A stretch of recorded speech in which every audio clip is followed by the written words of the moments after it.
Happy Monday. So this is how I wake up every morning. I'm looking like I got beat up. Um, Today is better than others because I usually wake up looking like blowfish, eyes huge,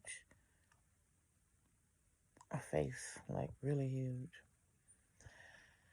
So, I had a good days, had a bad days. Meet good physicians, meet horrible physicians. I wear a retainer if y'all wonder why I be talking weird. I have braces, and so I have to wear retainer, and it feels weird and it sounds weird. But anyway, um, ended up in Emory's emergency room. They let me sit there 12 hours. Just kind of played me like I was crazy. Didn't ask for pain meds and none of that. I'm just like, hey, something's wrong. Something is making me shake, like I'm having the shakes. Um, Something about spastic colon as well, which the Emory that put me out with the leg that was cutting up and couldn't really move my foot and stuff. Um, that still happens on and off, so I'm not sure why that keeps happening. Um, Not sure if it stemmed from the bone marrow biopsy, but something's wrong with my leg. Um, got a B12 shot some months ago in my right arm. It still hurts and it's getting worse. I feel like a science project. Everything I think they're gonna do to help me, I get worse. So, like I said, Emory just kind of played me to the left, neck visibly swollen. Mm, Saw two doctors that were kind of just like, whatever. And they did lab work and set me back in the waiting room while everybody else was like going back, like the whole lobby. I sat there all night, all night. I have some type of protein S deficiency that causes me to have, like, I guess, higher. Um, I'm able to get blood clots, I guess, at a higher rate. I don't know, but just a lot of labs that are off that nobody has explained.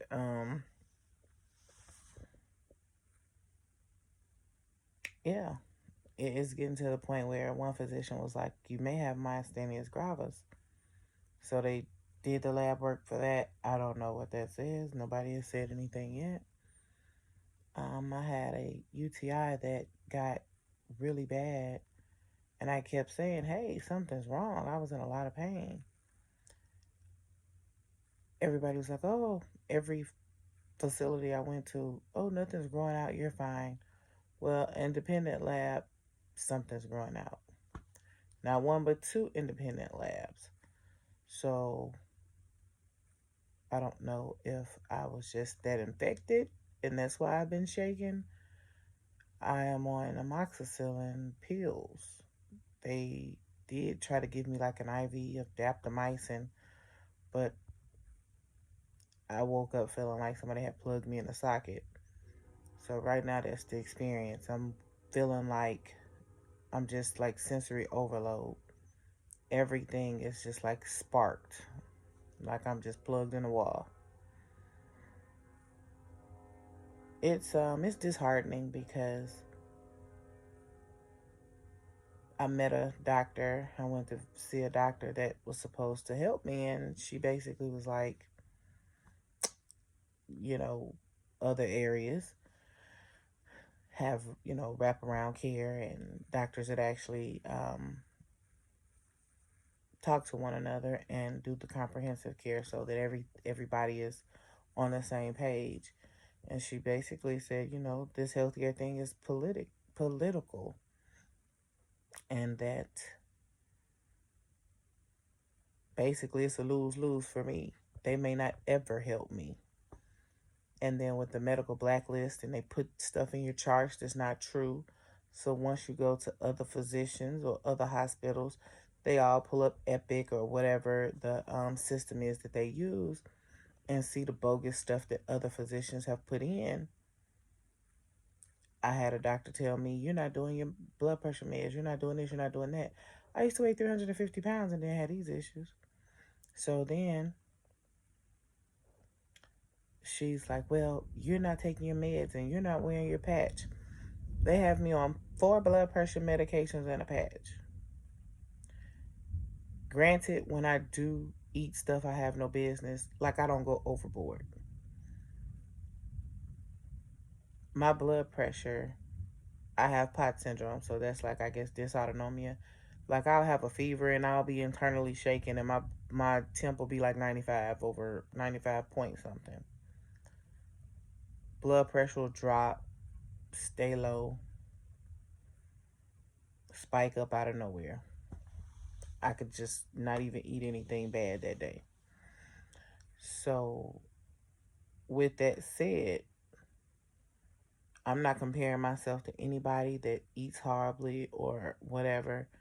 What I'm saying is everybody's body is different. Nothing about me has been textbook. I have MGUS. I'm not a 70-year-old white man or any other thing that they say in the research that, MGUS happens to. Um, I did, however, when I was 350 pounds, have to use a CPAP machine, which was the CPAP machine that was recalled, where people were getting like leukemia and multiple myeloma. MGUS is apparently the precursor to multiple myeloma. Everything that I have going on just points to every other thing, cancers. Um, it was something else. MS, lupus, whatever the ANA titer, I think it was. It was positive, but they say I don't have lupus. But there's a gang of autoimmune diseases out there, so something is hijacking my body, and it feels like I'm just like having like an internal seizure. I don't even know how to explain it. It's like I'll just freeze up, or I'll feel like everything just shuts down and then it'll start back. Like somebody's unplugging me and plugging me back up. It is really too much at this point, and this is 2 years, 2 years in, and surely I'm not the only person that has had these issues. But being in Georgia has been the worst. It started in Tennessee, and yeah, the hospitals there, same thing. And then the doctor that I had been going to for years was like, "Oh, maybe you have something rare that nobody's ever heard of." And then he eventually was like, "Well, you have too much wrong. Maybe you should go somewhere else." Now, I have been going to this doctor for 11 years, once a year for checkups. If something jumped off and I needed, cold, flu, anything like that, and I would go to the doctor, that was the doctor I went to. So he knew something was wrong. I never ever was coming that much. So, anyway, that is just my experience. Nobody goes from one state to another in the same healthcare system and nobody knows anything.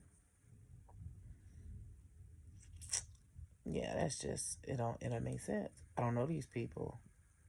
None of them personally. Other than my physician who then told me to go somewhere else. And Memphis did the same thing, passing me back and forth. Oh, well, maybe you need to see a neurology. Maybe you need to see a rheumatologist. It um it became evident that the common denominator was insurance, maybe, but I believe it's whatever the documentary is by Michael Moore, I think his name is. It's basically talking about the corrupt healthcare system and how I get disparities and stuff. I've not seen but snippets, but I keep hearing so many nurses and so many people saying that what they see is just unbelievable, but they have to make a living. And that's scary for someone in the healthcare system, not only being mistreated and deprived of care, they make up stuff and put in your charts. So at this point, It's past mistreatment.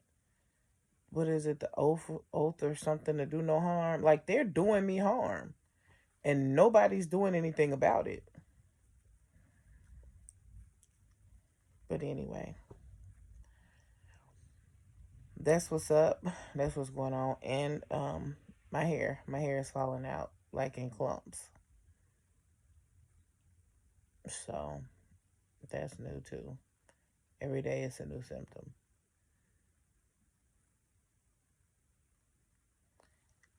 The one thing I will say is I truly do believe that God is able. I do. Technology is here for the betterment of our society, our lives, all that. So we think. I don't look for the hospitals and the doctors to save me per se, because I know that that's a God thing. But what I do know is they're purposely dropping the ball, and that that is that's unacceptable. When doctors and nurses basically tell you it's a system that's not created for you, and they work in the system, it's scary because so many stories and so many people have said things to me that I have no reason to not believe. You know, who gets online and shares their life and all the crazy stuff that they're going through, just to just because, 2 years ago life was good. I had regular problems like everybody else, but life was good. Life is good now because I'm here. But when I say that it's a nightmare, I have to wake up every day and choose joy, because some days I'm shaking so bad I can barely get out of bed. But this has been long enough, though. I don't want to call it a rant, but um, one thing's for sure: advocating for yourself. It's unfortunate because it seems like the more I advocate for myself and the more I speak up for myself, I'm not cussing nobody out. I'm telling them, what's going on with me, what other doctors have found. Nobody's calling anyone, nobody's requesting medical records. So I'm taking them with me. I'm trying to help you help me. They don't want to see that. I'll be asking questions or talking to people about whatever is going on. I'll be right back, and won't come back, or walk off while I'm talking, just straight disrespectful things that probably wouldn't happen to other patients. And I think that people know that, right? So anyway, the um, the issues that I'm having are not foreign in the U.S., especially for people of color and women of color, more notably, which is horrible, especially for you know the women of childbearing ages that are having these babies, and things are going left for them and they're not being taken care of properly. It's such a horrible situation that you would think someone would be doing something about it. I don't know. I don't know. People have to die and be just super ill. But I've also seen um, snippets of documentaries where they say that these executives in these hospitals, I guess, get kickbacks for not diagnosing things that I guess would cost the insurance companies money, or cause them to have to do whatever kind of care that you need that could be super expensive. So who knows? I believe it, because 2 years, nobody knows anything. I've had everything under the sun done, and all of them have things on there, but nobody explains it. Everybody's like, oh, we're just watching this or we're just monitoring. There's no treatment needed. But I got M spikes, but they're not saying I got cancer. Tumor markers going up. Where's the tumor? Hair falling out, everything swelling, infections randomly. Anyway, it's Monday. Start the day off doing the same thing. Trying to get the care that I deserve, right? So anyway, y'all be easy. And hey, take care of yourself. That's for sure. Because right now ain't the time to be stuck in a hospital system. All right, that's it. That's all. Bye.